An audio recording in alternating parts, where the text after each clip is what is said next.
Welcome to Business Mentorship Keepin It Real. My name is Trish Tonai, host and founder for this series, where we feature entrepreneurs and enterprise leaders who participate in shareyourstories.online. With me today is Catherine Jelly, who is one of the sisters in the Jelly Girls, and she also is the founder of Our Kitchen Brantford. Catherine joins us from Brantford today, and we're going to talk about how we connect the community and food. Welcome. Thank you, Trish. Nice to join. Well, we're really keeping it real today, Catherine, because we've been experiencing some wonderful challenges with the internet this morning, but we're going to forge on. We're entrepreneurs, right? We're really resilient and flexible. Exactly. So tell us a little bit about how you started Jelly Girls, because I absolutely love your story about starting a business by being in someone else's Garden of Eden. I love my story too, because we started out, I was a young kid, one of seven that lived on the farm. And we were in a small town, Mossley, Ontario, and our cornfield used to go on to a property beside us, a lovely lady. And we used to be like monkeys in the trees. We used to climb the fence and get in there and eat all the pears and the apples and get into all the bushes and everything else like that. So it was pretty incredible experience for us to be able to do that. So lucky me. My maiden name is Jelly. So, and I have three sisters. So, that's kind of how the Jelly Girls got started. And my mom's on every jar. But I had that little Garden of Eden that I had in my brain years ago back then. And then 10 years ago, we moved to the country out here. And our property was blessed with pear trees and apple trees and mulberry bushes. And it was my own little Garden of Eden that we discovered again here. And that's how the Jelly Girls got started. Isn't that fantastic? What a wonderful way to keep your family sort of connected and all of your sisters involved in a business venture. That sounds really wonderful. So fast forward now to Our Kitchen Brantford. And I know that that's a really wonderful experience for you because you've really been expanding that business in the last little while. So for the viewing and listening audience that are joining us today, perhaps you can give us an idea and explain what a collective kitchen is all about. Well, a collective commercial kitchen is a shared commercial kitchen that we've put together in order to be able to accommodate more than one person. It's a very expensive thing to be in the food business, for restaurant, for starting your own business, for anything like that. And you need certified equipment in a commercial kitchen. You need to be able to make sure that the food that you serve to the public is safe and done in an inspected facility. So what started out as a bigger place for the Jelly Girls to actually create their product became a bigger shared commercial space as we took it over and developed it for everybody and brought the equipment in. Um, it took us a year to build, but it was very interesting and learning experience for us all.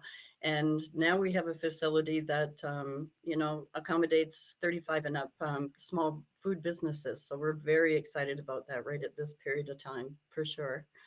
So one of the things that I know that you're doing is that you have an online sort of curbside pickup, and you feature different chefs almost like daily with some of the wonderful foods that they produce. So how do you organize who gets to cook what, when, and where in your facility?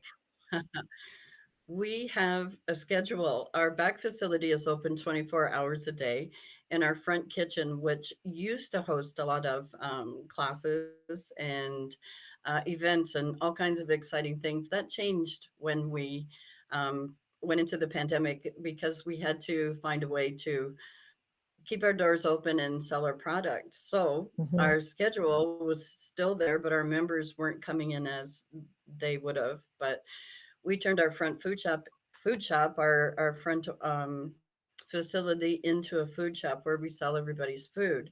So now we've set up the food that new people coming in, it's actually they can test out their food. Some of our members from before can come and do their lunches.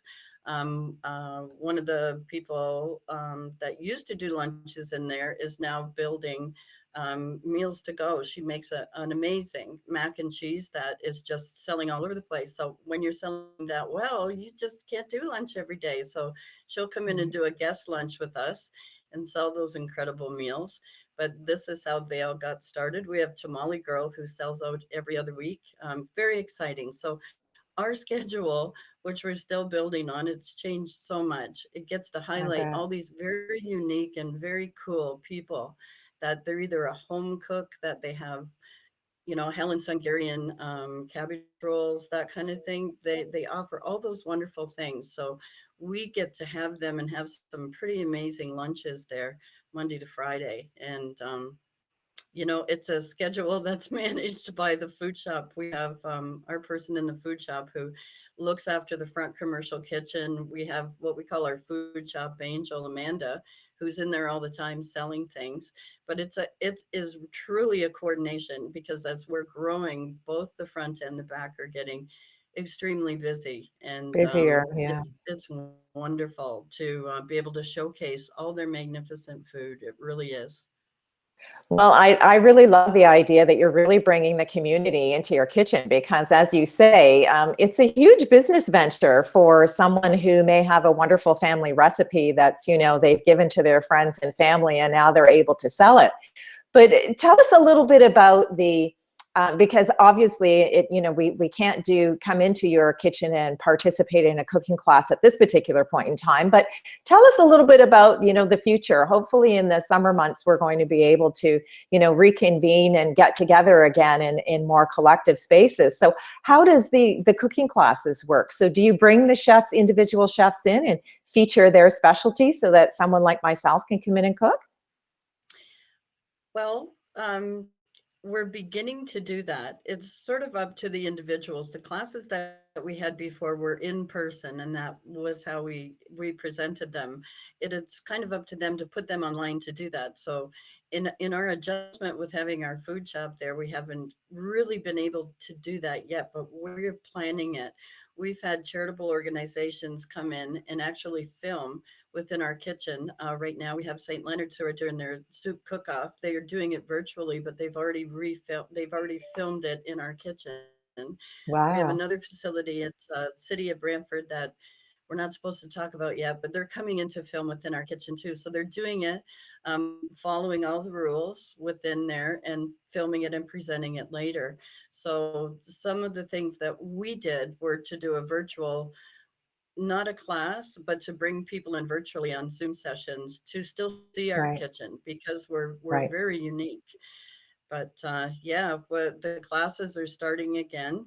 We're going to do all kinds of things we have planned to do within our front kitchen. So it's exciting to be able to expand that food shop now into something that will actually present classes and present demonstrations and that kind of thing. So we're Well, getting one of the there. things I really love that you've been doing on social media is you've been introducing some of these wonderful chefs. So tell me a little bit about like how does a chef actually find you? How are you finding all of these amazing people that you're being able to feature in the kitchen?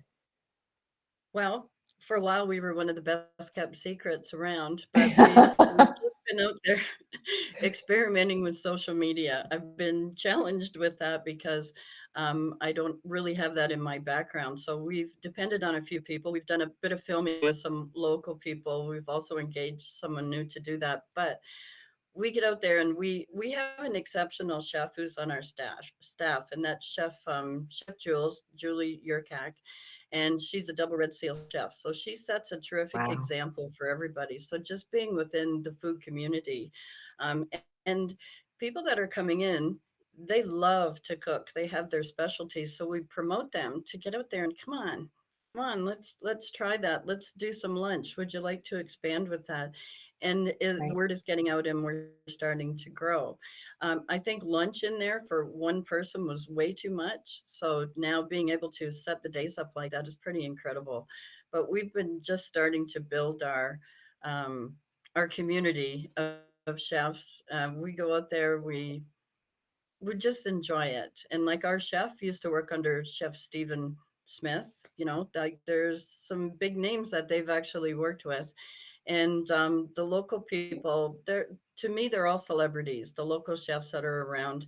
And we like to invite them to come in and to work with us and to do this. It's a really hard hit community, and Mhm. everybody has the love of food. So we really, really enjoy to share that. So we invite chefs in. They don't have to be members. They can come and cook with us. We're waiting till we get a little more leeway till lockdown stops and we can open up our kitchen more. But we've stayed active, and wow, we love our chefs. We really do.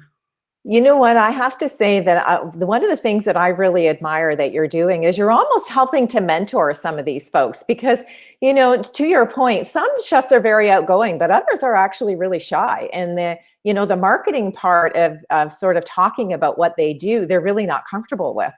And what I love is that you've sort of taken over helping them spread the word about who they are and what they do. And that's really quite an amazing accomplishment for you and your team to be able to mentor those folks. So congratulations to you for that, for sure.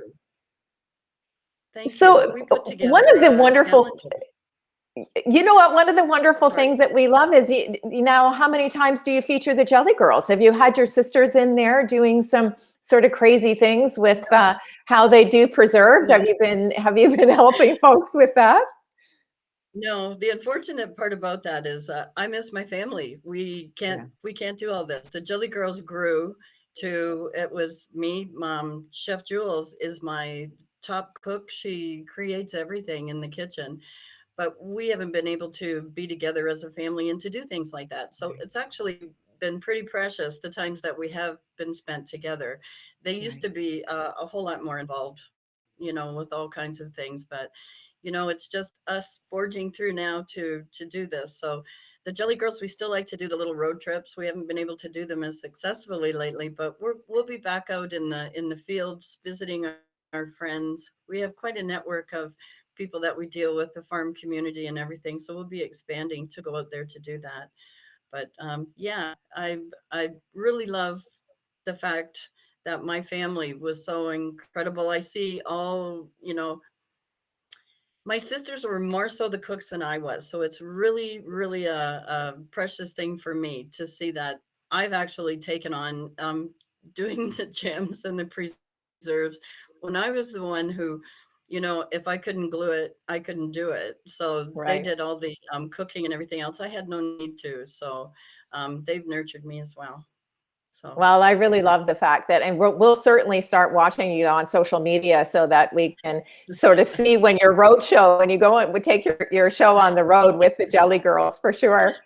Now, one of the things that we do in the guest blog is we ask folks to share 3 words of advice. And I have to tell you, I really love your 3 words because they are just be you.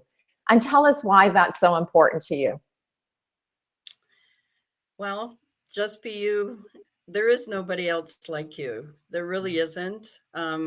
You need to express yourself, show your own passions. You need to get your own joy within your own life. So follow what you need to do and just be you. You only have yourself to make happy. So if you're happy, then you're creating the life that you want.